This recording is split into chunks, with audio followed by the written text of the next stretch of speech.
to ensure that your question is put in.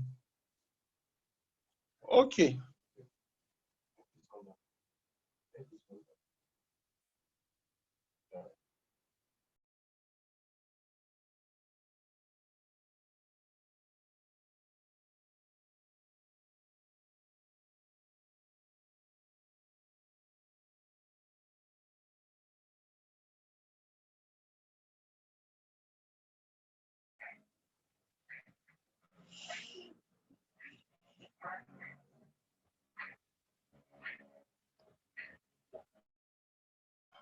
So for most of the session, I will be sharing my slides, and there are a few guests or friends that are going to also pop in.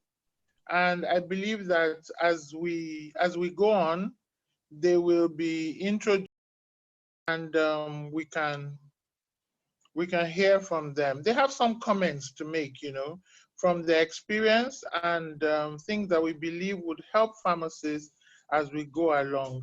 So we'll wait for the next 3 minutes so that we can kick off properly at 4:05. 4:05, we'll kick off, and then I believe that we'll run through very quickly. So welcome everyone, feel free. Say high five to one another. If you want to know who is in the room, just keep sliding through, and you'll see several other pharmacists that have joined, going to be a part of this particular session. So 4:05, just to give a few more people a few minutes to join in. Thank you.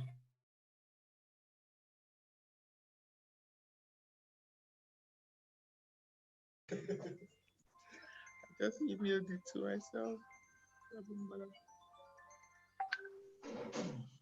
Please, Ife, close that door, please. And when you're coming out,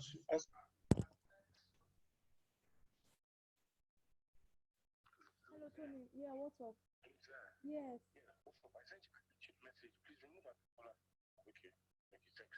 What is it? What happened?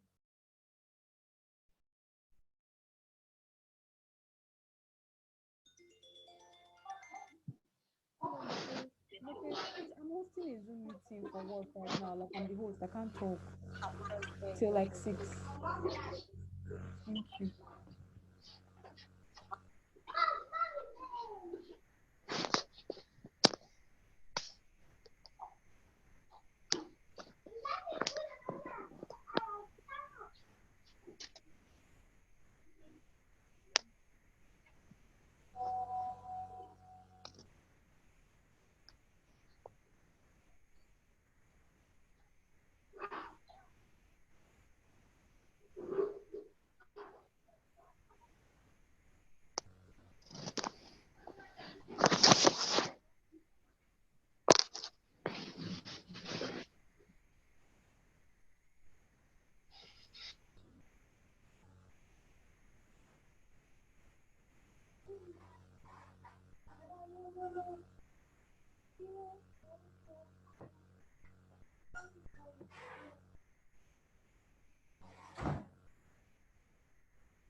hello everyone. So in 1 minute, we will start.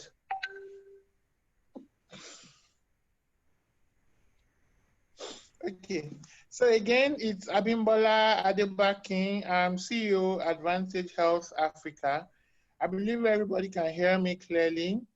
We will co-hosting, my colleague is hosting, so she will be adding more people into the group as we take on from here.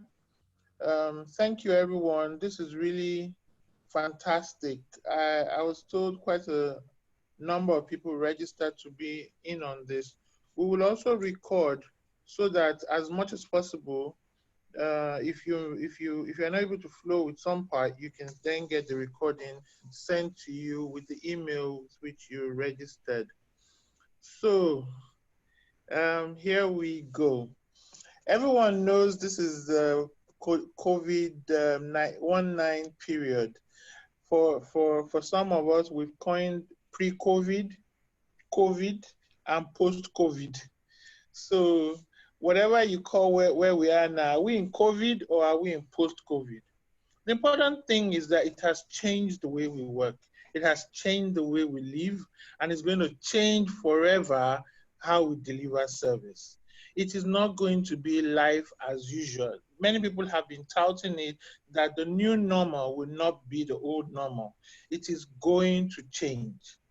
How are we prepared for that change? It's going to come out from how we respond now to the present situation. How do we respond now to the present situation? And I'll tell you a bit about what we've done, because we've done some work with a number of pharmacies as under the My Pharmacy franchise and in our interactions, and we've observed certain things. So I'm just going to take from that premise and work with us on this 2-hour session. Please permit me to share my screen so that you can see a deck of slides that we'll try to put together. It will just help to aid the discussion, so we don't have to follow line by line. So we've tried to say survival tips for community pharmacists in Nigeria if COVID pandemic lasts till 2021. Why was it important to draw this date out? It's because I know almost all of us thought COVID will be for 2 months, March and then April. And by May, we'll go back to our norm.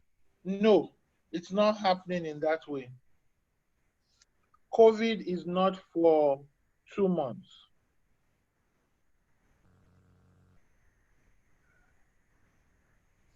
Not said I'm muted.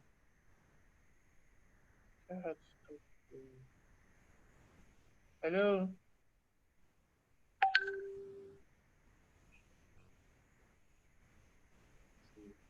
Hello.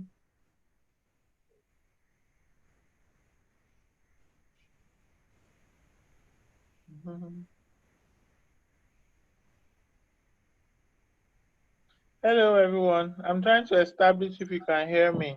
Can anybody just wave or say that you can hear me so I can continue? I can hear you. I can hear you, ma.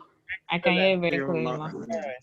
I think in the process of muting everyone, I was also muted. So can I just ask that you mute as you come on board so that I'm not muted? Because if I go and start sharing my screen, I will not be able to know when you cannot hear me. All right. So please just mute everyone for now, and then I'll unmute and go back on. All right. This is us using technology in old age. Forgive me. All right, so I'll go back to sharing my screen. My screen. Okay. Right. So what if COVID-19 pandemic lasts till 2021? It was important to put that date out there, that year, because I know, like many people, that several of us thought that by March, April, this thing will be over, and May will go back to our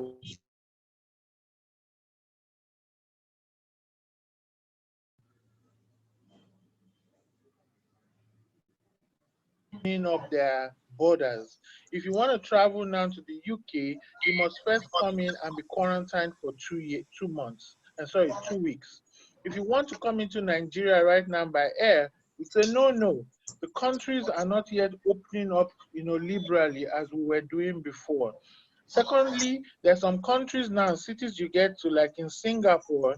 If you get into Singapore now, you're going to go through a long process with multiple steps, and then you wear a tracker That tracker goes with you everywhere on your wrist, because if you suddenly develop the symptoms, the tracker picks it up and someone is signaled and they can trace you. There is no escaping it. So right now, countries are ready and set for the long haul. The UK has said that we should prepare for COVID for the next 9 months. What is our own country preparing for? I think that we should advise ourselves and be ready to prepare for the next 9 to 12 months.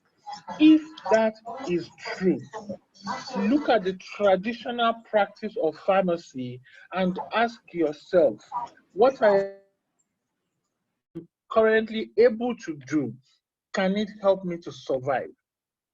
I'm going to be talking about thriving, but first of all, survival.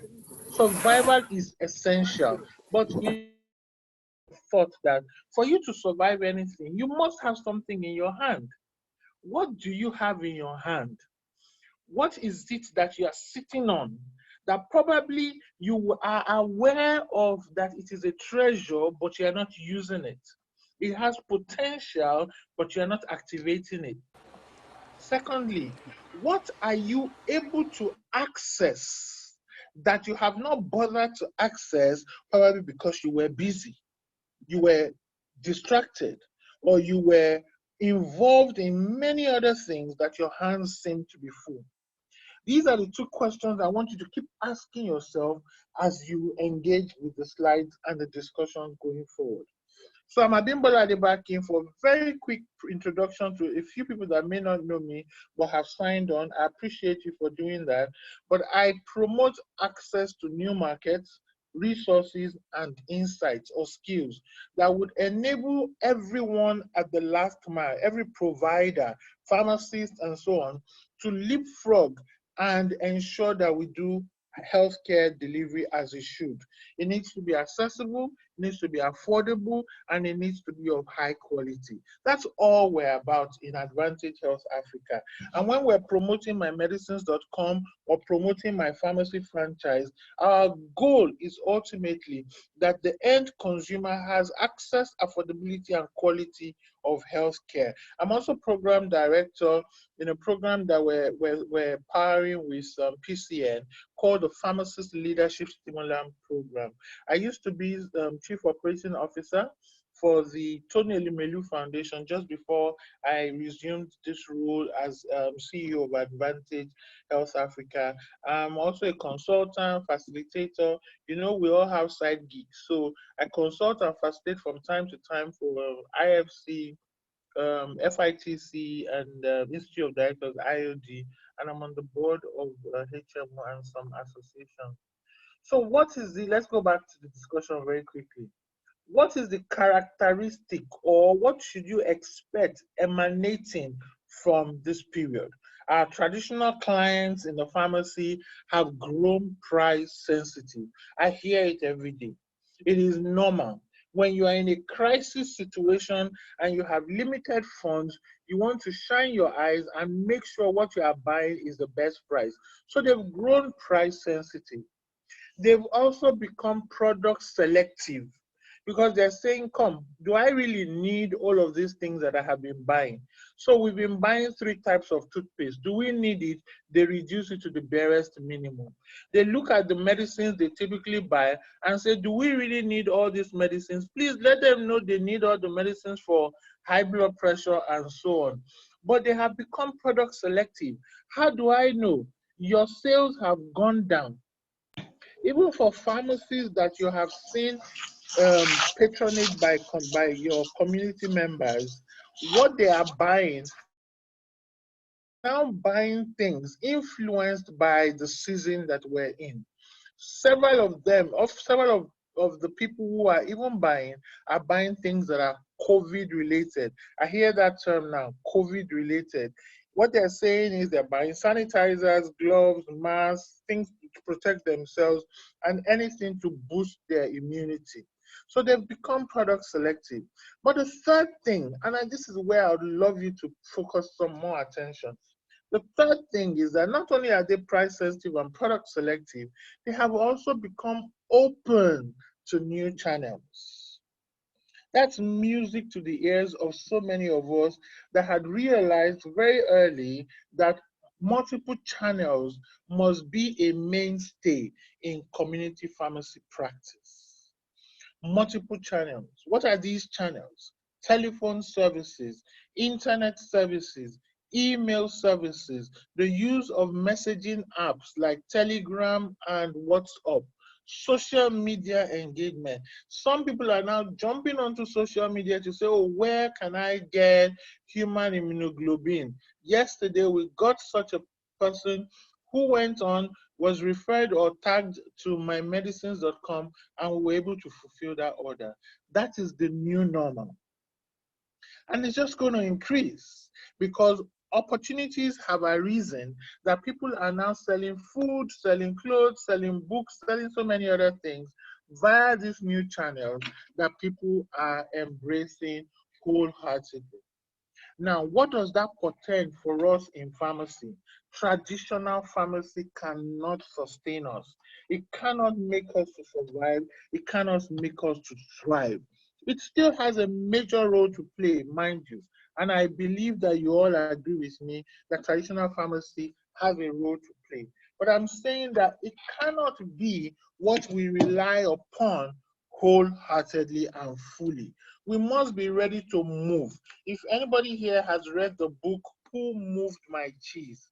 Please, what does it say? It says that change needs to happen. It happens, whether you like it or not, whether you want it or not, change happens. And it's the person who is open to change, who responds to change, who, promotes change that will be able to work with it. There used to be a time in our journey that we were termed druggists or apothecaries. In some European countries now, if you go there, it is apothecary that you will see, which is fine. We were then compounding, mixing things. The mortar and pestle was our icon then, and still remains our icon. But then that was a tradition. That was the old days. Our journey then went on. We evolved to be chemists. We were consulted. We were involved in decision of the potions and the tinctures and things that people use to heal or to cure diseases. Then we moved to a more commercialized, more standardized way of operating as community pharmacists. In community pharmacy, you find products on our shelves that have been highly commercialized. So we're not the ones now compounding and putting them together in a potion. No, some companies have stuck out their heads and they have gone ahead to produce them in millions of packets, millions of sachets, and they've distributed them across the world, and we are now carrying them in inventory. Now we're seeing an evolution that mixed with that commercial type of community pharmacy, we are now mixing it with clinical practice in a more standardized manner that people now look to us not just for products, but also for insights and information. Going forward, what is going to change? We're going to have to maintain that presence of products with presence of clinical practice, and we will embrace task shifting, where there are aspects of our service that need to be passed on to others because they are repetitive and they are things that others can do with us and on our behalf, they will do. There are elements that need and require the quality assurance eye of the pharmacist. We will do. We will maintain that, but as we're seeking and clamoring for more things to be passed on to us, let us know task shifting also means more things need to be passed on from us. But what I'm looking at also is that in combination with those three, we then embrace technology to make sure our system, our flow, our whole value proposition is technology enabled and collaboration sustained. I will break this down, don't worry. I just seem to want to try and quickly speak. It's already 4:20. Okay, so what is that possible future you see? Do you see multiple channels moving to omni-channels? I see today that in, was it in Hong Kong, they were dispensing masks, sanitizers, and so on using automated teller machines. We've been hearing of it, but guess what? They developed it within just 2 weeks of their first case, their index case in Hong Kong.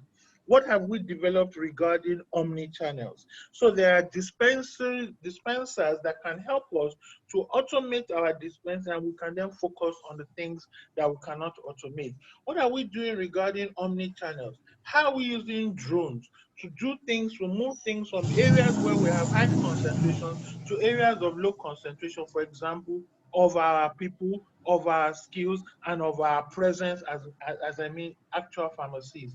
These are the things I want us to begin to think of, to not just survive, but to thrive and to remain relevant as we go on. The whole world is changing. Pharmacists are still an integral part of community and the health sector. However, our role is threatened because the world of work is changing. Technology brings alternatives. And please, when I'm talking about technology, don't just think of computer and software. Think of hardware as well. I'm talking about drones, I'm talking about robots, I'm talking about various things. So it's not just the non-physical that we cannot see, but even the physical. Now, technology brings alternative to knowledge. Credible or not, people first of all Google their symptoms before they come to meet you. So you are no longer the custodian of knowledge regarding medication and disease conditions that they've been diagnosed with or they feel they're having. Technology also brings alternatives to service. Now, non-human contact is becoming relatable. Remember what I talked about? People are now open to new channels.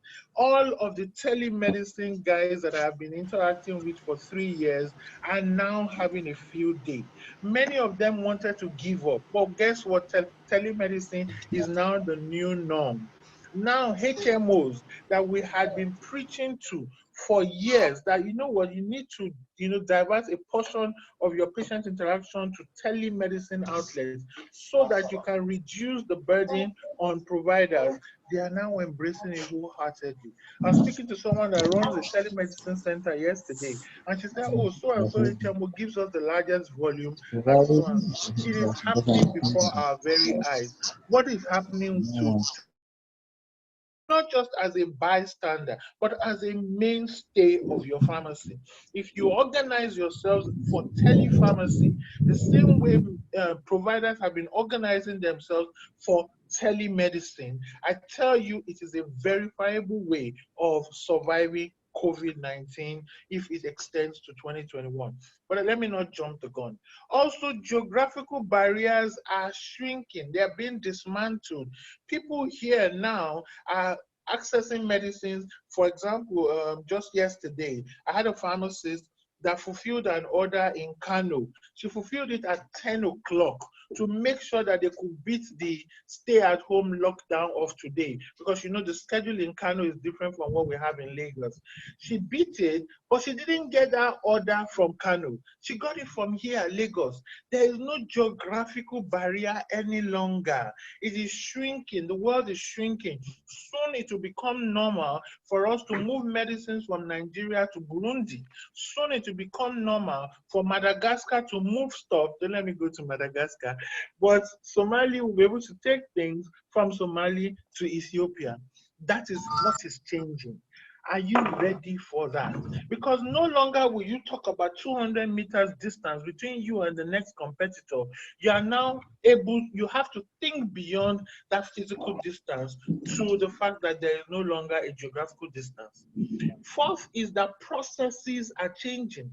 Technology through AI and machine learning is able to rapidly replicate what you do and do it more cost effectively and more efficiently. Also, factors of production are changing. Technology right now is able to see very quickly how to eliminate certain factors and replace them by others. Now, the role of the pharmacist is still integral, but the way the pharmacist delivers his value has to be realistic to see what is happening now. We have social capital. Have we optimized our social capital? People still regard us highly in communities. At least they appreciate our knowledge of medicines. If we're able to work on that and stop presenting ourselves as traders, if we're able to work on our expertise and our knowledge and create it as value that they cannot place naira and kobo on, they simply know that it is priceless, then we find ourselves overcoming COVID that seems to be biting into our trading activities. Then when you put some monetary value to it, they're unable to say, oh, but Lagbaja or Tamedu sells his own value at this price. No, it cannot be compared because you have distinguished yourself with your expertise and you've turned it around because already you have access to a large community. You also have access to diverse people and diverse conditions. What are we doing with it? Have we optimized our knowledge of everyone who's coming into the pharmacy with a non-communicable disease compared to those who are coming with communicable diseases? Have we mined our data of our customers? Have we done it in such a manner that we know who to reach out to for repeat purchases and who not to bother?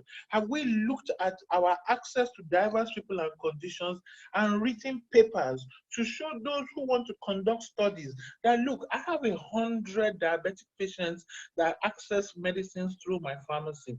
If I combine with 50 other pharmacies, that is already 5,000 diabetic patients. With a 5,000 diabetic patient pool, who will not pay to conduct their studies through you? Now, many of us are small and fragmented. I know that. But guess what? A one-man business can quickly decide that, okay, I'm going to change this. I'm going to move this. Therefore, decision power lies very close to where it can be implemented. So fragmentation is not a no-no altogether, but you need power in sizes. Therefore, let us not stay too comfortably in our fragmented position. How do we optimize that fragmented position? It is to bind together around a nucleus and be able to form the power. And there are emerging collaborators. We have someone who might be a guest on this webinar today who says, you know what, I am able to attract hundreds of thousands of users from, let's say, MasterCard to a program I am running. It's a loyalty program. You have hundreds, let's say 200 pharmacy outlets across Nigeria. What if we collaborate in such a way that the millions of users of MasterCard direct their drug requirements only to your 200 pharmacies? Emerging collaborators like that are coming up all over Nigeria. What are we doing? Because we need them. They need us and we need them. The level of synergy that comes from collaboration is what we must begin to tap into now. So communities lean on us to translate and communicate information, medical information. How are we using our social capital to do that? We need to leverage data collection and play actively. How are we using the fact that we have access to people, diverse conditions, diverse people? We need to speak and interpret medical information to street level speak. That is who we are. We know how to carry our knowledge of vinblastine and vincristine and relate it to the fact that, oh, this child that has cancer, the best medicine for him or her is so and so because it harms less. Things that we know and take into common language so that people can relate with it. I have seen people leave hospitals with the medication they are given and go to a pharmacy just for interpretation of how to use their 6-7 liquids and tablets. You have that power and you can work on it to work in collaboration, not in competition with other healthcare providers. Let us aggregate quickly. Let us be vulnerable for the first few years of aggregation. You will be vulnerable because people will be in your face. You used to make all of decisions, but now somebody is getting in your way. But guess what? Ultimately, it helps all of us to survive COVID, and even post-COVID, our practice is much better. Let us adopt technology as individual pharmacists as well as organizational pharmacies. In adopting technology, we're able to be faster, more efficient, and more proficient. The more we resist technology, the more we're giving way, we're yielding our position for others to replace us. That's what we're doing. So you see, when we say, no, that technology, I'm not going for it. Oh, it looks dodgy. Guess what? What you need to do is play in that field. Stay with it dogged until it becomes natural for you to swim. It's not everybody that can swim, but we must learn to swim. We must. That is the responsibility that we have. Lastly, backward integration needs to begin to happen. We were known as apothecaries. How have we yielded compounding to no one? Right now, medicines are being sought after to treat patients, for example, children that are, that have autism, and who is making their own special flavored syrup? Who? Very few of us. Who is compounding that embrocation for the mom that has skin reaction to normal things that you could get off over the counter? Who is providing suppositories? Because we know the anus and the mouth are the most absorptive organs of the body. How are we using the anal channel to administer certain medication for people that cannot stand tablets and you cannot administer intramuscular or intravenous preparations? Many of us have abandoned compounding to the detriment of our unique position in the healthcare system. Now, I'm going to talk very quickly. I'm watching the time because I want to make sure that you have time to ask questions and interact with the guests that are coming on. Opportunities in the value chain, we must embrace them, but let me talk briefly to understand them better. I work with models. My head is always, formulating models, even when I'm sleeping or working. So I look at a model that is very common in many sectors. If you look at the oil and gas sector, you will find that they usually categorize players there as whether you're operating upstream, midstream, downstream. I shared this at the Glaxo webinar on May 1. So upstream, midstream, downstream, compartmentalized players there. If you look at the agri sector also, you tend to find players also operating either upstream, midstream, downstream. I know almost all of us want to be growers of corn or rearers of chicken, but that is mainly upstream. That's really primary production. The big money in agri is actually in agribusiness. When you begin to add value to the primary product, when you begin to deal in storage, transportation, packaging, labeling, processing, ultimately till it gets to the consumer. That's when you're adding value in what is called the value chain. The money is in upstream, is in downstream. So forget about that. What you now need to focus on, how then should we address our own pharmaceutical sector? If we think upstream, midstream, downstream, value really should be coming in as we're going further down the chain. Is that the reality? For me, it is because we haven't quite looked at them from opportunity perspective. Upstream, we have the production of APIs, herbal medicines, research into primary molecules, hardware production and development, contract manufacturing. There are vast opportunities in those areas, and you must do it at scale for you to see the return. Midstream is an area that we have really neglected and left to others who will say, well, that's their own specialty. I am a pharmacist. Guess what? It is the pharmacist who understands the ingredients the most and can therefore then hire or outsource to those who support you to come up with a unique perspective and a unique product. In packaging, in shared platforms, in logistics, you can hardly find a logistics company to handle cold chain in pharmaceutical care, pharmaceutical services. You might find from manufacturing Who right now is providing cold chain from wholesaler to retail? None. Therefore, integrity of many of the products that we're putting out there is really suspect because we don't have specialized service providers. Why don't we have? They probably have not the necessary volume for them to break even and then to make profit.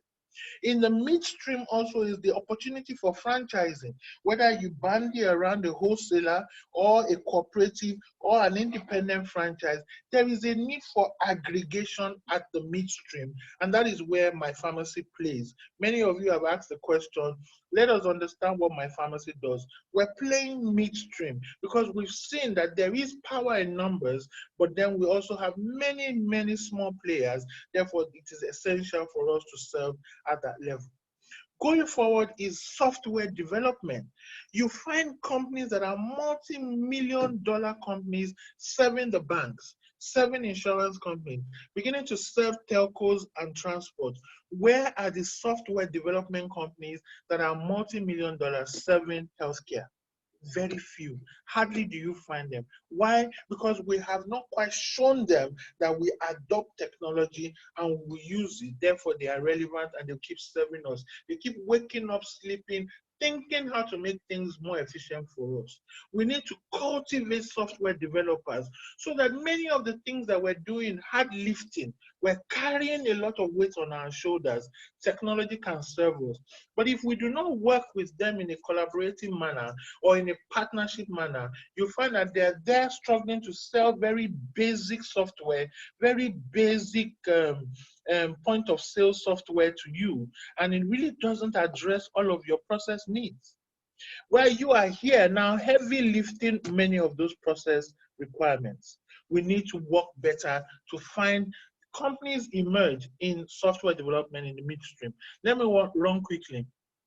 Data mining. If you look at data mining, it sits squarely in midstream, and we have very few players today doing efficient and useful data mining. That is why you go for all sorts of conferences across the world. And when it comes to speaking about Nigeria, we say, oh, we don't have information, we don't have data. That's because we have not done the necessary work with data mining. And I'll go to downstream because that is where data capture begins to happen. We must see data now as gold. We must see it as an avenue for not just survival, but for thriving post-COVID. Product security is also another area where I see pharmacies shying away from. Why?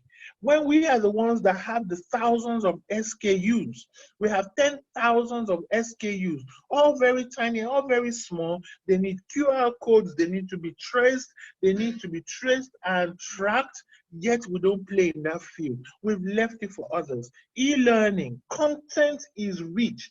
Content is another goal.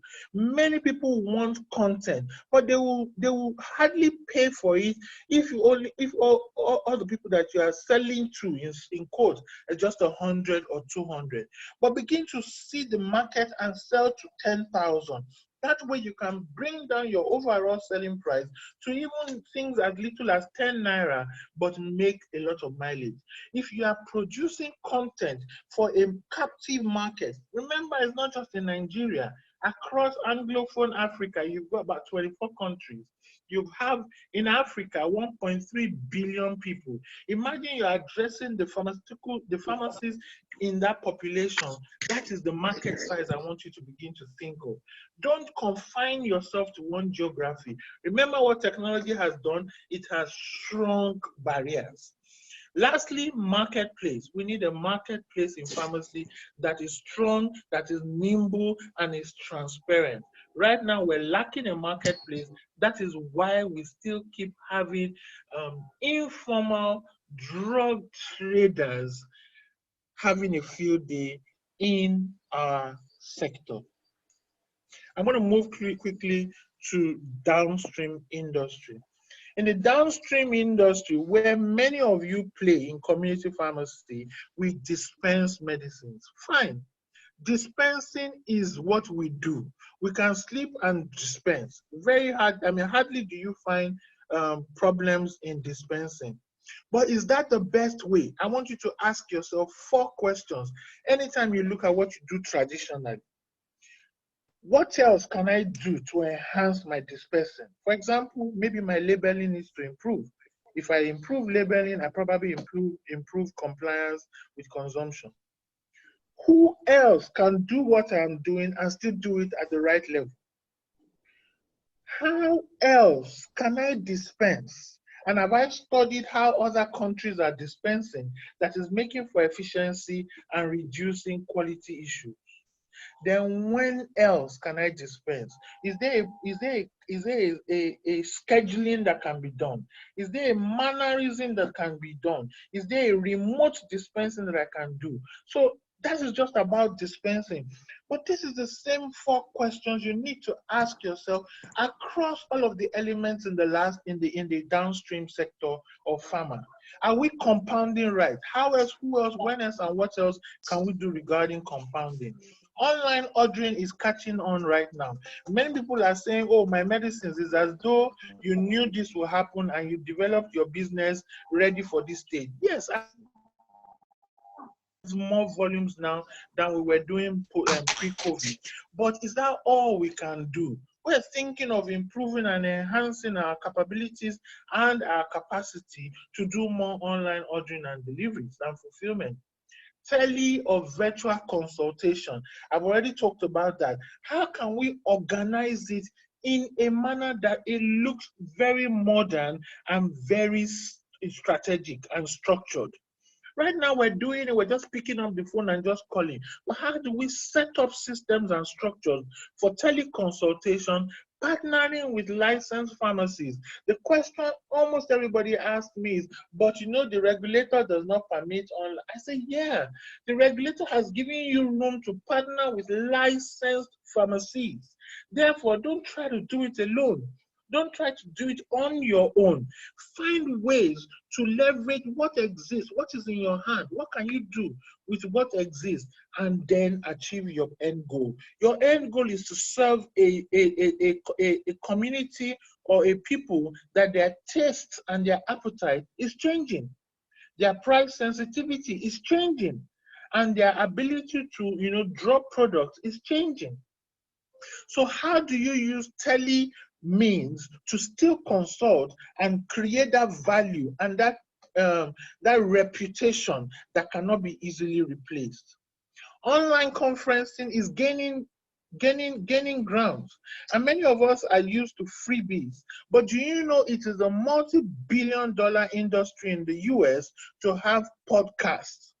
Podcasts that are dedicated and are flavorful and are attractive and engaging, that mix. So many people are moving now from traditional ways of conferencing to podcasts.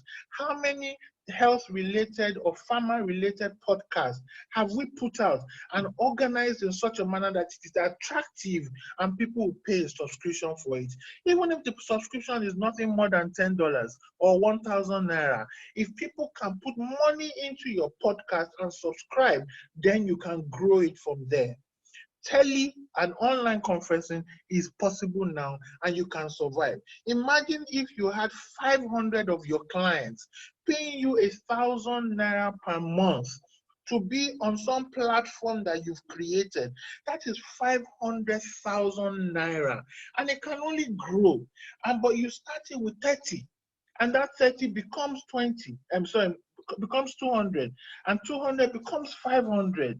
If you do it so well, they are the ones that become your evangelists and draw people who will not mind dropping 1,000 naira per month to join your podcast group or your virtual group or whatever format you use for you to now be the champion of their education and enlightening them about their health care. You are sitting on gold. That is what I'm saying. You are sitting on something, and you must begin to think radically about what you are sitting on and combining with what you have innate as a pharmacist, and then you will find value creation. Vaccination is another area that we have been toying with and arguing on many WhatsApp channels, that it has come to a position of irritants. You can see what Inoculate is doing. He has taken up the challenge, and he now offers mobile vaccination. and ensures the integrity of those vaccines. And right now, he's seeking to partner with us at my pharmacy for us to roll it out and make sure more people have access to the optional vaccines that are out there. Why are we playing safe and small in an area that your contemporaries who do not have 2 heads or 3 heads are already doing, and they're doing it comfortably? Is it knowledge? Is it training? Is it exposure? It is available now. You can be trained, you can gain the knowledge, you can make sure that your pharmacy, keeps all the vaccines in cold chain and there's integrity. We can do all that. What I'm saying is step out of your comfort zone. Stop relaxing with what is traditional and move on to things that are accessible and you can do within the purview of your role. Another area that I love is gaming. When you talk about gaming, you talk about stickiness, you talk about repeat purchase, and so on. How are we using gaming to make sure our customers stay with us and they bring more people? Gaming leads me to the point of referrals and loyalty programs. How are we using systems that induce a human being to say, for me to rack up points, for me to rack up membership, for me to rack up visibility, I want to go from amethyst to purple, or from purple to diamond, from diamond to rock, or whatever, in a gaming system that you put out without compromising professionalism. We must begin to think out of the box when it comes to serving a large population in our communities. What will make a mother bring 2 other mothers to your pharmacy? How do you reward it? And how do you maintain it? M&E. What is M&E? M&E falls largely in downstream or a next leg of reporting and monitoring. M&E means that you are observant of the trends. You can do studies month on month, year on year, and bring out certain conclusions that you then publicize. And what it does is that it gives you subject matter expertise and a reputation and clout that you become the person that is called, and that is how influencers emerge. But influencers that are not armed with add facts and figures are as useless as the paper that their name is written on. You must focus on finding data, working on that data, and then on selling it or exchanging it for value. M&E is an area that many of us have not played in, and we have left it fallow or we have left it to others. A last area that I would like to touch on under downstream is clinical studies.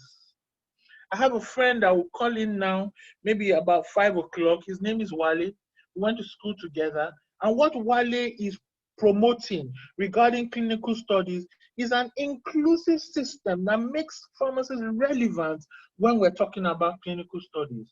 Drug studies are now the buzzword. Oh, Africa must do drug studies. Africa must do drug studies. Guess what? Africa may go and do drug studies and pharmacists will be left out. If we do not position ourselves now to play a relevant and vital role in clinical studies and drug studies, guess what will happen? Others will fill it in. What the world, nature abhors a vacuum. And I think from the way we have stood, we just simply want to do our traditional and complain that, customers are complaining about pricing. What are you doing to add value and create for yourself a blue ocean, an ocean that there are not too many sharks within it? That is how we want to be thinking regarding the downstream industry. So I call you downstream pharmacists. There are many opportunities lying here to serve the 200 million people across Nigeria. Before I go on from this slide, let me tell you a story that I came across, and I keep saying it everywhere. I read a center spread from maybe the MD or the chairman of ShopRite, and he talked about when they were going to decide to come into Nigeria. I know some of you have probably heard me say this story before. Now, he said that they were discouraged actively. People told them, no, Nigeria, don't go there. No. Nigeria is bad, Nigeria is this. But guess what? They said, what is bad about Nigeria? They said, Nigeria has 70% poor. They were like, wow. Normally, if you take that figure, and I know many of you take that figure, Nigeria is a poor country. Nigeria is a poor country. We have 80% poor, 75% poor, depending on who you are listening to. But what ShopRite did was they took that same figure, 70% poor that all of us hear, and they flipped it over. Do you know what it is to flip data? And they say, right, if 70% of 100% are poor, that means 30% are not poor. That's what it means. Is that what you mean? They say, yes, that's what we mean. It's okay, fine. Look at us where we are right now. We're in South Africa. In the whole of South Africa, poor, middle, and not poor, it's about 55 million people. Take Nigeria and calculate 30% of its total population is still more than us in South Africa. So if we are able to open 700 and something ShopRite stores in South Africa, then we can gun for 700 ShopRite stores in Nigeria. And that was where they broke and dismantled the argument, and they moved forward and they've come into our country. For whatever reasons, they are the number they're at, but let me tell you, in their blueprint, they have 700 ShopRite stores earmarked for this country.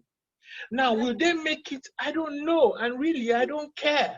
What I know is that you must take the opportunity we're sitting on with our huge population and stop joining the beer parlor gist that people are peddling all around, that Nigeria is poor, and look at this same country of 200 million people and say, if I sell one product at 100 naira every month, 1 month, and I only target 1% of this population, what will happen? And some of those products are pharmaceutical products. Some of those products are bought every month. Some of those things are things you must focus on and begin to think, at this last mile, what can I do? At the community level, many people are now getting more impoverished. But the impoverished does not mean they don't buy, they don't use. It just means that their behavior changes. Therefore, you must be ready to move with their behavior. I see many pharmacies, shying away from breaking bulk. They say no.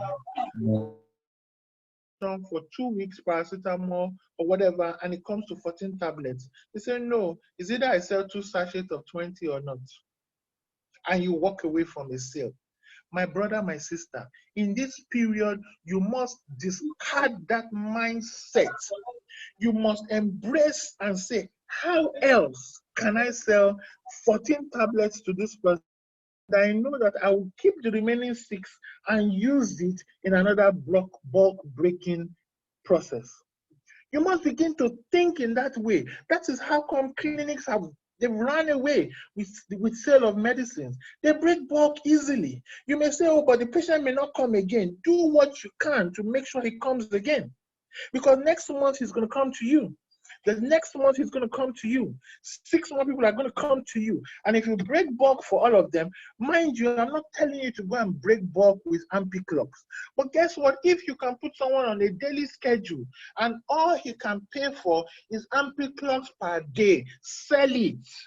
Just make sure he comes for the 5 days and you are the one dispensing 4 capsules per day for 5 days. Please stop giving me theory of saying that, oh, we can't break bulk. Who said so? You must begin to think that how can I maintain my integrity, yet I am responsive to the COVID impact on people and in people's lives. The downstream pharmacists must begin to think of compounding non-communicable disease dispensing, online ordering and fulfillment. I've said this, I've talked about herbal medicines, I've talked about reward programs, I've talked about I haven't talked about nano-financing. Nano-financing is where you partner with a willing finance organization and begin to create how people can pay for their medicines and break it down. We're doing something in that light, and I don't want to talk too much about what we're doing before my teammates cut off my head. But really, please begin to think of it. How can you either partner with those who are doing or begin to do yours? Because that is the way forward. Compound for target groups. Find all the children with autism in your neighborhood, maybe on Lagos Island or in Surulere area. Identify them, mark them, introduce yourself to them, and begin to talk to their parents, saying, "Look, how can I help you?" They'll tell you, "Oh, this child refuses to take medicine. Oh, all he wants is banana flavored cough syrup." Tell them, "Oh, I can make banana flavored cough syrup," and do it. Label it beautifully. Go the extra mile to make sure one parent tells another parent and they know themselves. So they're in groups, so target groups. Also, make sure that you tap into these emotions that are high right now regarding herbals.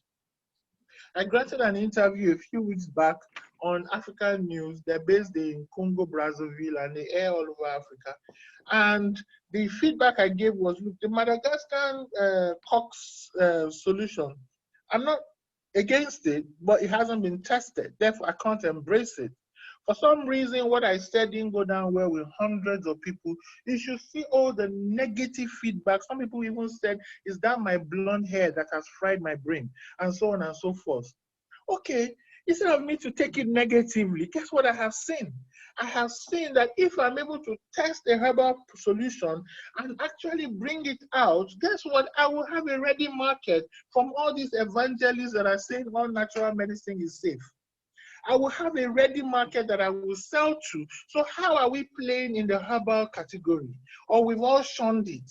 We've all stood on our high, lofty position as pharmacists, and we've snubbed it, and we said it hasn't been tested. So go out and test. Go out and do the work to make sure we bring out solutions from our forest that are credible and can stand the test of time. Let us stop saying it hasn't been tested, it hasn't been tested. Let us go out and do it. Partner with others to finance, but we collate data, interpret, create games for compliance, partner with existing retail pharmacies. We are open for you to partner with us. If anybody comes and says, "I want to partner with you, my own specialty is medicines that are scarce," guess what? I'll be happy to work with you. Somebody will say, "Oh, my own specialty are oncology meds." I'll be happy to work with you. We created our platform such that you can plug in and play. That is the way to go. So if you look at the previous slide, I said find product gaps. The next slide says find process gaps. Those are the two things that I would love you to take away from this webinar. Abimbola has said there are product gaps.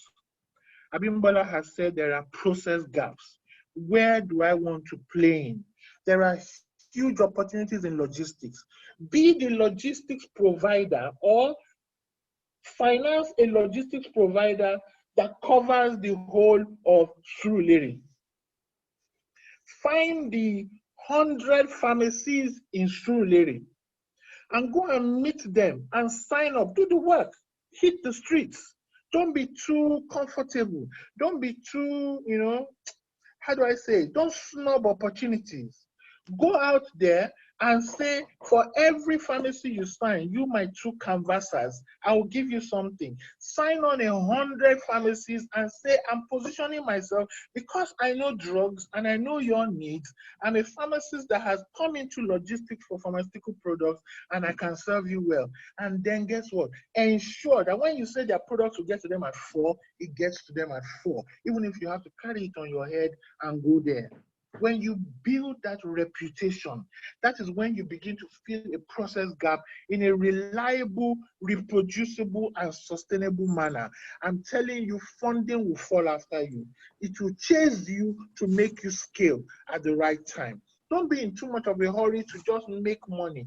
At this time, you must begin to see what you add on to what you are doing. Slow-moving items in pharmacies, what solution are you bringing on board? Expiring items in pharmacies, how are you solving it? Post-sale engagement, I saw that it's a medical doctor that has come with a solution that people are paying for, pharmacists are paying for post-sale engagement. Imagine if a pharmacist did it and you hire the technology providers to sort out the app for you and you are the one who is solving it. Even if he has done it, doesn't mean you can't do. So you can copy and paste. but do it in a manner that you add more value so that you can be better or you can win new market. Call center gaps. We have call center gaps. For example, call center and all of the people that are in my call center are qualified pharmacists. We have them working day and night. Who are they? They're so and so, 2 in the morning, 2 in the afternoon, 2 at night, and we're able to sort out any questions regarding medicines. If you set that up, many pharmacies will start signing up with you because working 24 hours, but you have set up your own center to fill a process gap. These are the things that I'm hoping you will begin to think about. That working in a community pharmacy, if you're a staff, gives you vantage position to gain insight. Stop complaining.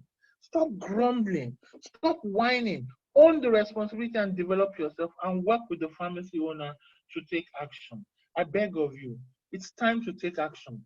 Be observant and see problems as opportunities. Flip the data. Flip it just like the Shopify guy did.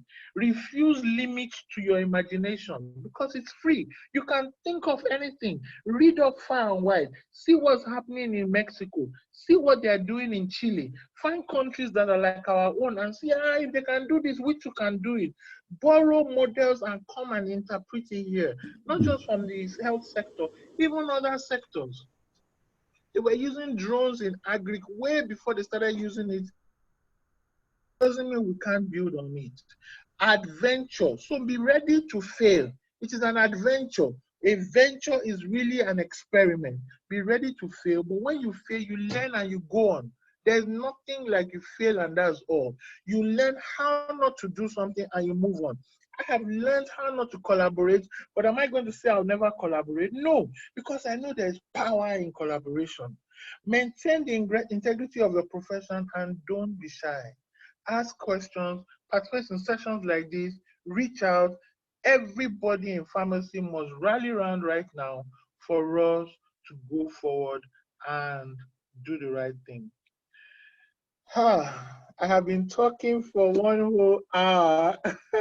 I apologize for the long slides and the long talk. I think at this time, if our friends are not yet on board, I will ask you to ask questions while we're waiting for Wale Fashina to come on board and speak to us about clinical trials and how pharmacists can play a role there. And then I'm also going to look out for Lai.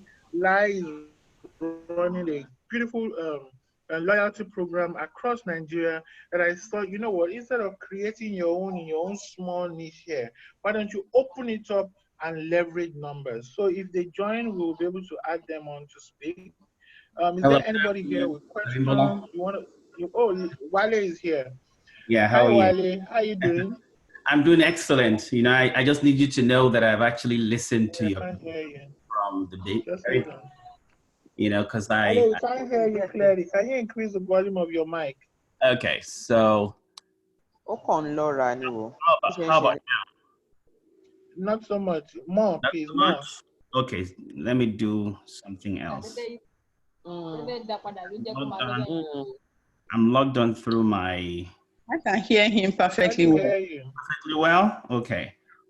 Yeah, let me do this. Let me just try to log in through my phone. Maybe I'm right now. My device. Yeah, I'm logged on through my tablet right now, but let me see if I can switch over to my cell phone. So we can hear you perfectly with your tab. You can hear me clearly? Can anybody hear Wale clearly? Yes, we can. Yes, now. Okay, I'm sorry, maybe it's my device. Yeah, perfect. You know, I'm right now in case you want to get a glimpse of what I look like. Sorry for the chat. I haven't shaved in a few days, but I couldn't, you know, I couldn't pass up this opportunity to jump on this session with Abimbola. Abimbola is a very good friend of mine. We've known each other for, is it not going up to what, 25 years now? It's been that long, you know. So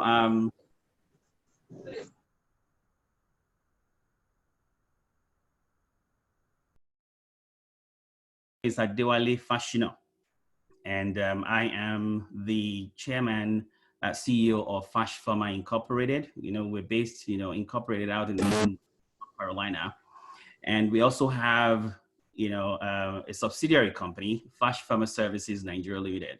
And we've been in operation in Nigeria for, since about 2007.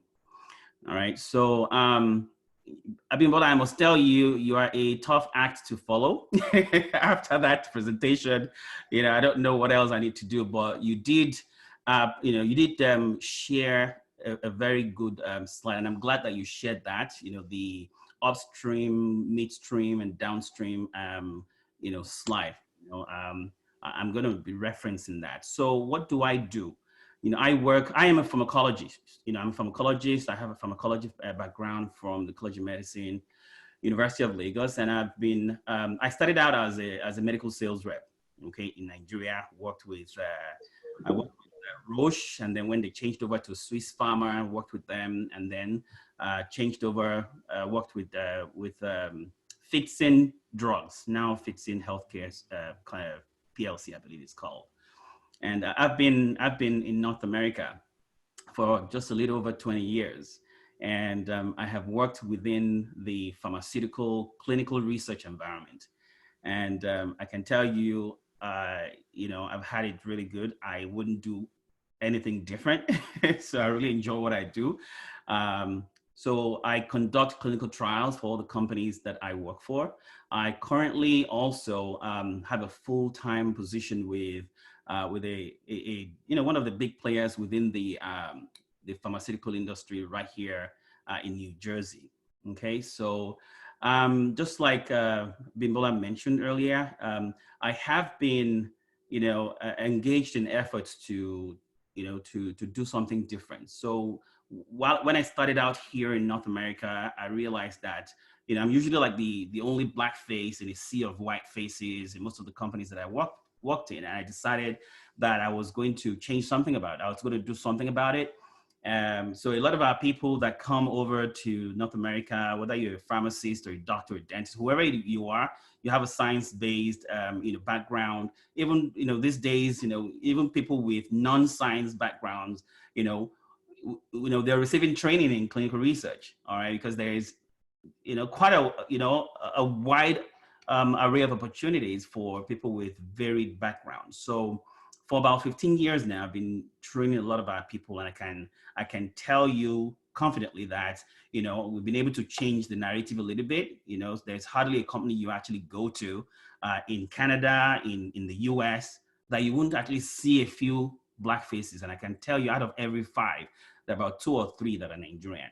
So for that, I am very grateful. So for a long time, about the same time frame, I've also been thinking about how to leverage, the opportunity that exists in all these so-called developed countries, in Africa, especially Nigeria, because again, Bimbola mentioned earlier, we do have the numbers, and from the experience that I've had working in the industry, I think ultimately most of the pharmaceutical companies that conduct clinical trials, they're looking for patient population.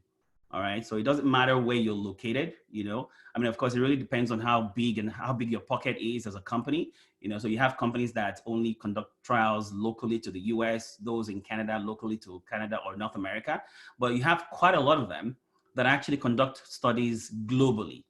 All right. And the industry, a lot of people really don't know this, even those that are here. The pharmaceutical industry is actually, one of the biggest, if not the biggest, industry in the world. And it's a, multi-trillion-dollar industry. So I've always thought, okay, how can I, ensure that, a tiny fraction of that $1 trillion business can actually, be directed towards Nigeria. I know we have the capacity, but, over the years, I have interfaced with a lot of, senior management people within the companies that I work with, asking them, so why is it that every time we're trying to make a decision as to which country to go to, we never think Africa? If anybody ever thinks Africa, they're probably thinking South Africa, if at all. All right. And I'm thinking, okay, in sub-Saharan Africa, everything is pretty much, most of Africa is in darkness. Why is that the case? You know, I'm telling you, a lot of them, most of the time, really do not have satisfactory answers. But, you know, they come up with excuses, you know, which at the time seemed like valid excuses. You know, they tell me, oh, you know what, you know, Nigeria doesn't have the infrastructure, to support a clinical research, endeavor. Oh, Nigeria does not have the right, communication network. What else did they say? You know, they say, oh, you know, we don't have the training, the human capacity. All right, you know, we're, you know, an undeveloped country, so they say, you know, but that's, you know, that's like what, 20 odd years ago, um, you know, switch over to now, you know, in fact, within the last 5, 7, in fact, within the last, 8 years, you know, a lot of things have been changing. I mean, we all know what, what Nigeria has done, you know, in changing the landscape for telecommunication. MTN is in Nigeria now, you know. South Africa used to be the biggest market for them, but guess what? Nigeria, has overtaken South Africa in that market. So the majority of the profits that MTN makes is from Nigeria. So that's because we have the patient population. So what have I been doing, for Nigeria? So in the last 4 or 5 years, we have been, conducting trainings. All right. Training our physicians, because I think that's the missing link. So all these companies that will say, oh, you know what, we don't have, all those excuses they give, I tell them that, well, they're thinking with the old mindset. Nigeria is now different, So in fact, one of the companies that I used to work for, Roche, the headquarters right here in Canada, I actually did a presentation, gave a presentation to my senior management, giving them valid reasons why they should be considering, taking clinical trials to Nigeria. Fast forward maybe 4 years later, I can tell you, Roche Nigeria, they never had it. The gentleman that I did that presentation is, seated out in the UK. He signs off on anything budget. He heads the entire, EMEA region, which includes Africa. That's Eastern Europe, Middle East, and Africa. All right. So this guy, I've been working with him and also been working with the head of Roche in Nigeria. I can tell you today, Roche Nigeria now is, is like one of the first multinational companies that, that is now moving forward with having its own clinical operations team, local, so that we can begin to get some of those global trials coming to Nigeria. So that's really, what I've been doing. And yes, at one point, of course, Abimbola and I have been looking at opportunities for collaboration. And of course, there's still a lot more we can do in that regard. So that's why we decided, talking to, you all as pharmacists, all right, is very key, because your role in the conduct of clinical trials is very, very important. Abimbola, if I could quickly share a slide, So I'm gonna. Is it okay to go ahead? Yeah, go ahead. Go ahead. We've earmarked another 3 minutes for you. All right. Okay. So let's see. So there it is. Can you see my Can you see my screen? Can you see my screen? Not yet. Okay. Right. Yes. Okay. Awesome. Yes, all right, so this slide here is just giving you just a snapshot of what what the entire landscape. Abimbola indicated, she indicated the upstream, the midstream, and the downstream. Now this is how the landscape is spread out within the clinical research and development area, and I can tell you that every segment. So you have the preclinical phase. If you look at the very top. You have the preclinical research phase on the left side. You have the clinical research phase, which is really the human clinical research phase, in the middle. And then, of course, you have the regulatory review, which is the NDA. The NDA review is like, the application you send to the FDA in the US, okay? So that's regulatory. So in the case of Nigeria, that will be NAFDAC, all right? So for every phase of clinical R&D, a pharmacist is involved, because of course, first, a company that wants to conduct a trial, you cannot just take a compound and take, and test it in human. You can't do that, So you have to, first, identify that medication, formulate it, based on, maybe the route of administration, and based, of course, on the specialty that the particular company wants to focus on. All right, and then you carry out a lot of testing, pharmacokinetic, pharmacodynamic testing. You carry out a lot of animal testing. But in order for you to do all of those, especially those animal testings, in order for you to carry out those testing, you need to be able to formulate. All right, you want to formulate the medication. I mean, who else is involved in this area? These are pharmacists. Abimbola mentioned earlier. Yes, in the past you used to be called chemists. They still have those titles in the US. They usually, you find them usually within the basic sciences. All right. So they are the ones involved in the synthesis, purification, formulation of this medication. These are all pharmacy work, and then of course, based on the type of animal you want to carry out tests on, you have to maybe scale up, production, from maybe, a little bit of maybe 10 grams, then you're scaling up to kilograms of study drug. It could be in powder form, in any formulation, as a matter of fact. So you carry out all these tests and you obtain data from them. So the data that is now obtained, all right, all this toxicity testing that is carried out, it will then be taken forward, and then of course, if the regulatory agency believes that, okay, the results are, non-toxic to the human system, then they decide, okay, you know what, they give the company the approval to move it into a human clinical trial. And that's where, your role is also very key. All right. So within the clinical research phase, the human clinical research phase, you have the phase 1, you have the phase 1 clinical trial, phase 2 trials, phase 3, and phase 4. All right, phase 1 trials. Now, Abimbola mentioned in her slide earlier on, she mentioned about, you involving yourself in herbal medicine. Now, that is an area that, is under the phase 1 unit. And a lot of times those clinical trials, phase 1 clinical trials, are carried out on healthy subjects. Again, you want to determine the toxicity in human. Is this something that you can even use? I mean, what kind of adverse reactions do we get in humans? Is it toxic? Can we even use it? This is where it is tested. And then of course in phase 2, if the data that you get from phase 1 is looking good and you receive further approval from the regulatory agency, you move it on to phase 2. In phase 2, we look at the efficacy of the compound.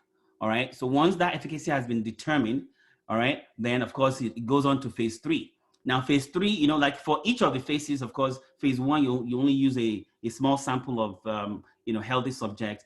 Phase 2 you use a slightly bigger sample. In phase 3 you use very large sample size. All right. But all of these trials are very controlled.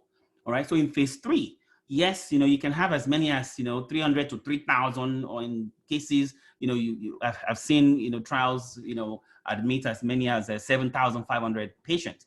All right, so you just want to see how again you want to look at additional safety profile, and then of course confirm the efficacy of the compound in the in the human population.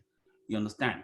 And then of course it is at that stage that, again, if the data is looking good, the regulatory agency can say, okay, you know what, you can go ahead, we give you approval, and then, the company will then be looking to scale up production. Again, the pharmacist is involved in every stage, so, and for all of the human clinical trials, all right, you're involved, in the dispensation of study drug, all right. You want to, of course, the protocol requires the study drug to be stored in a particular, temperature. For many of you that run community pharmacies, that's probably an area where, you will need to maybe do a little bit more, just like Abimbola said earlier on. I mean, so there is a lot of things that are required for you to be able to participate in all of these trials. So your role is definitely, very needed. You have, roles like research pharmacists, all right? You handle all the drugs, and these drugs are actually investigational drugs. They are, different than what you are familiar with, which are really marketed products. So any drug that is being used within the human clinical trial phase, they're all investigational. So you cannot sell them. So there's a huge amount of control that is placed. In fact, I want to think that the industry is one of the most highly regimented industry in the world as well. So, and, referencing what we're going through, with regards to COVID-19, the industry has actually been one of the very few industry that has really embraced, remote work, so we've worked remotely. I've been doing it for a little over 20 years, and most of the time, I've had opportunities to actually work remotely. I've worked remotely, exclusively remotely from home for about 4 or 5 years, before I went back, to go into the office. And then what you find in the offices is that, they combine in office. Maybe you can do 2 or 3 days in office and then do 2 days at home.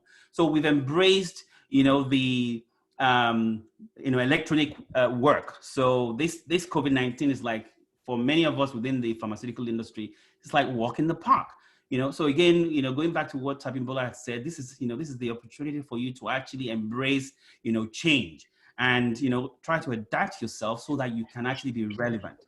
You understand? So a lot of this, skill sets will definitely, come in useful. But guess what? As we continue our work in bringing clinical research into Nigeria, it's going to come sooner than later. And like Abimbola mentioned earlier, we've been doing a lot of work. I think for me, the major thing that I think we need is really the training, because people need to understand the basic concepts of the conduct of clinical trials.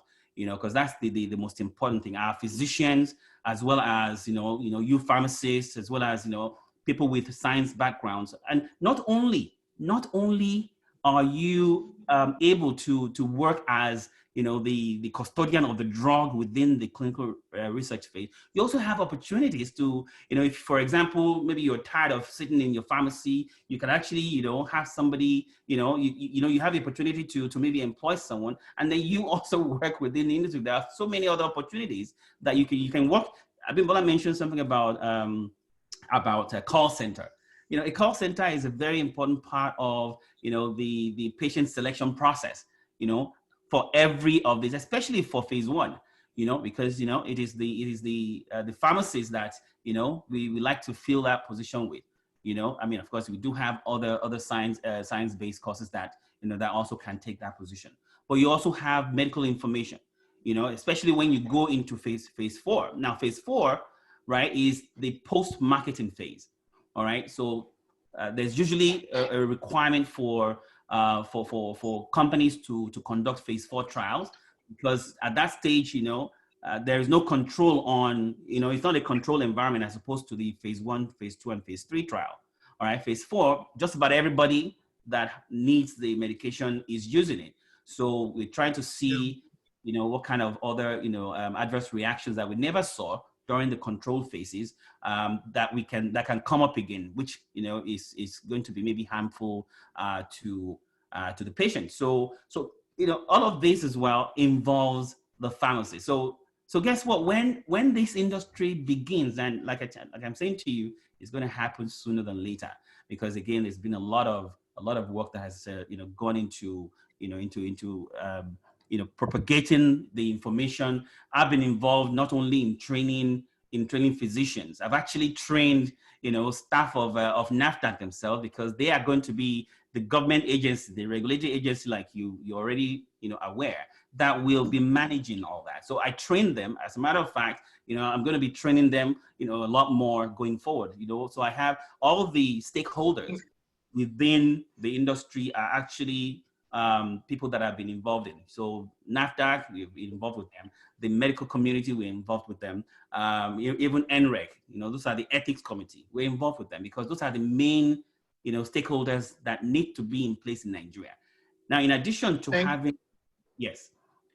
Okay, I was going to say thank you, Wale. Yes, and you see, if I think Wale should have his own webinar separate because it's such a treasure to have you talk to us about the opportunities in drug research, clinical research. I know. But is it possible to have your details, whatever you can share that you feel you're comfortable sharing? Absolutely. If you put it on the chat. So that Absolutely. maybe there are some people amongst us that want you to organize a training and they're prepared ahead of when clinical trials and drug research starts, formally in Nigeria. So that when they say, oh, we need 10 pharmacists, we will be able to raise our hands and say, here we are. So Absolutely. something like that would be great. Absolutely. I'll be happy to share. I know it's, 30 minutes is never, or 15 minutes is never enough time to go through Yeah, we have. yeah. So, yes, if you, want to reach out to me, the name is adewale.fashina@fashpharma.com. I'll share that information with you as well. Abimbola, you know what? Let me just type it as you go along. Okay. But share it with you as well, Abimbola, so that you can also share with everybody else. But please Great. feel Thank free you. to reach out. We'll be happy to conduct trainings. Trainings are always ongoing, and we certainly would like to see more pharmacists be part of that going forward, so that we can all. Excellent. Yes. Thank you so much. Excellent. Thank you. Thank you, Ali. Thanks for taking time out. He's already at work, but he said, oh, I must be on this. And thank you for, calling in as a guest. We're grateful. Thank you All so right, much. Wally.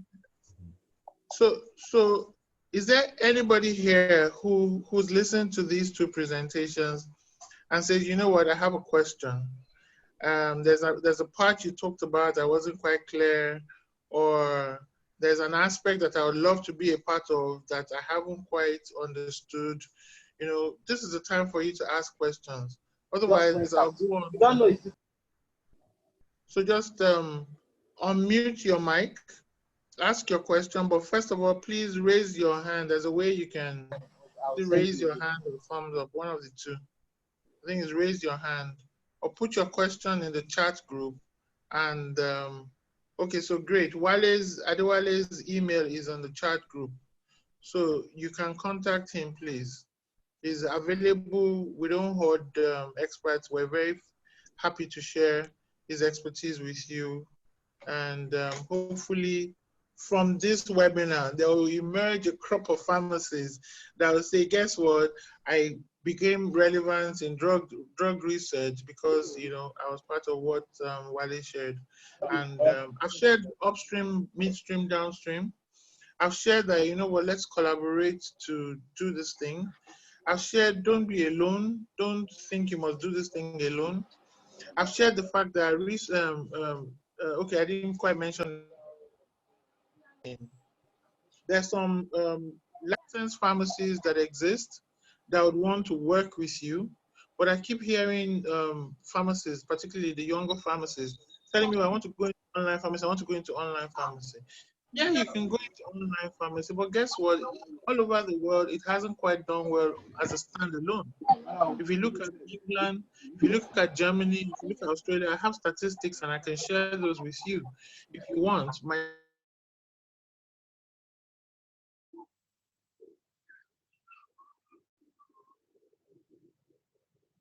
Of channels, then it begins to make sense, okay? So then it begins to make some more sense. The other thing that is, you can also, reach out to us.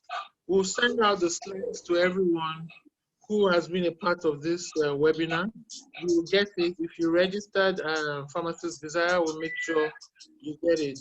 But please, don't die during this COVID. This is the time for pharmacy to rise up like a phoenix, rise again, and shine. We are still relevant in the health sector. We must rise up. We have that, or how do I say? I don't want to say traditional again. Please help me with a new word. I don't want us to remain fixated on one way of doing things. There are other ways to do things. And my team at Advantage Health Africa and we have embraced these 4 questions. How else can I do what I'm doing? When else can I do it? What else can I do? And with whom else can I do it? Think of this. Think of these things. Think of how to renew yourself during this COVID period. And if it likes, it should stay up until 2021. You thrive. If it lasts, If it likes, or if it lasts longer than 9 months, 12 months, you have positioned yourself for an upward trajectory. And that's how to go about it.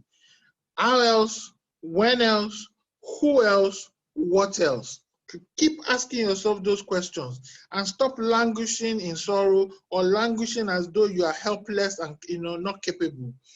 You will rise up properly during COVID, whatever duration it lasts, and you will find yourself emerging from this and almost saying, thank God for COVID.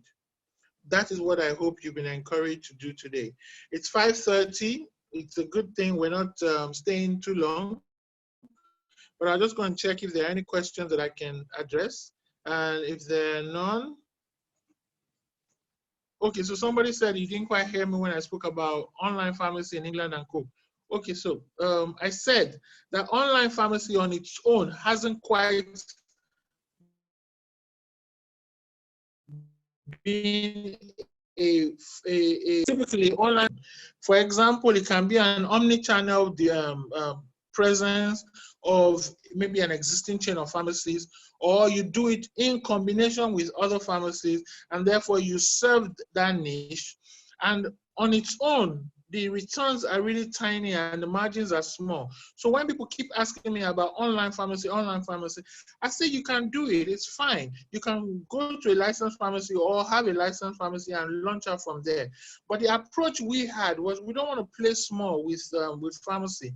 That's why we did an aggregation and we did across Nigeria. So you can also begin to think of your own space and occupy that space. Some people are now doing geriatric home care, like Gero Care. All he does is deploys medical doctors across Nigeria, but they are focused on people who are elderly. You can decide to do, care and focus on pregnant women. You can decide to do care and say, oncology, it is your huge space for you to differentiate yourself and reach out and do that, which is not copying someone, but you are adding value in an area you have seen. And when you see it, don't stay back. Once you see it, study it, read it, probe it, check it. How else is it being done? We'll be happy to share the slides on how distance pharmacy, they call it mail order pharmacy in Germany and Austria.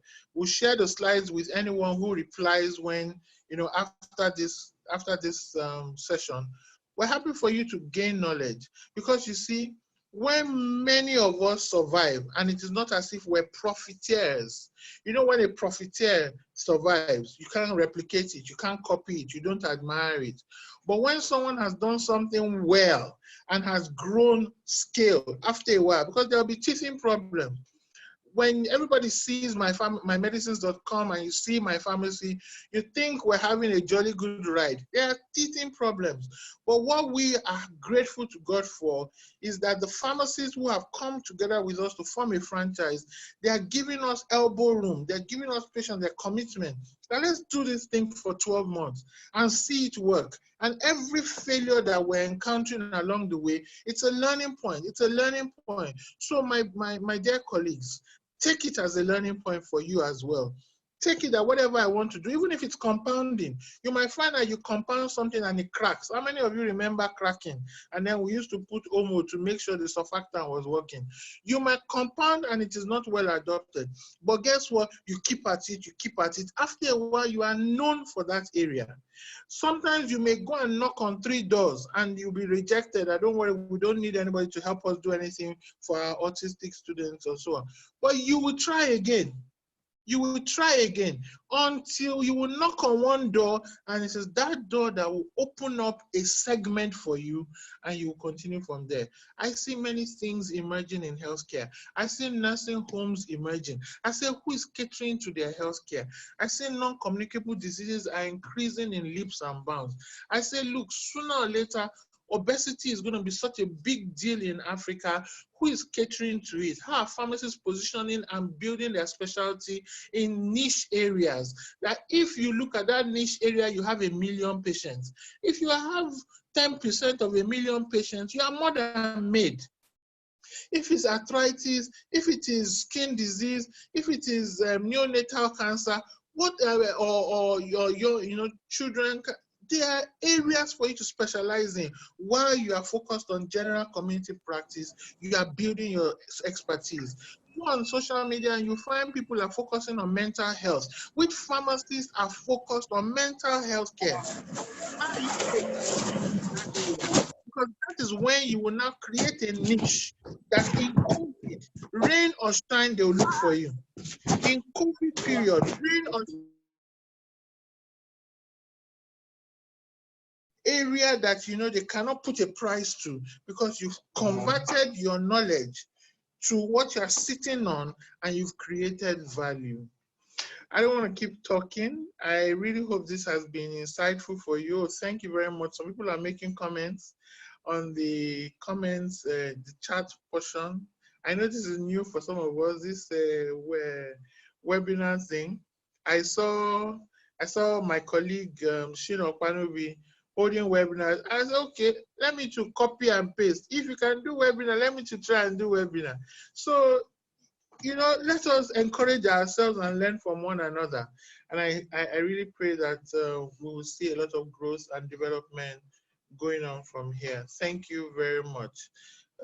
Well done to my team, Desire, Tony, Olawale, everybody that's logged in, that's shared. Say a big thank you to my team, please, everybody.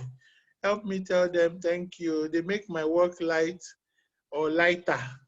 And I keep coming out shining, but I've got a formidable team behind me, and we can only just get better and better. All right then, thank you. Bye bye everyone.